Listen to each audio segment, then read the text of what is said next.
Dapat mangibabaw ang profesionalismo sa hanay ng militar. Ito ang iginiit ni Armed Forces of the Philippines Chief of Staff, General Romeo Browner Jr. Ito'y sa gitna ng ingay sa politika, gayon din ang paghimok sa mga sundalo na talikuran ang kasalukuyang administrasyon. Hinamon din ng general ang mga sundalo na nais sumasaw sa politika na maghubad na lamang ng uniforme. Idetalye mo, Naptali Bendol. Dapat mangibabaw ang profesionalismo sa hanay ng militar.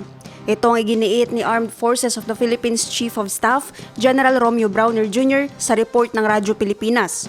Ito'y sa gitna ng ingay sa politika, gayon din ang paghimok sa mga sundalo na talikuran ng kasalukuyang administrasyon. Sinabi ng general sa report sa isinagawang leadership summit sa Campo Aguinaldo na ang tanging trabaho ng mga sundalo ay protektahan ng Pilipinas, ang teritoryo nito, gayon din ng mga Pilipino at karapatan ng mga ito.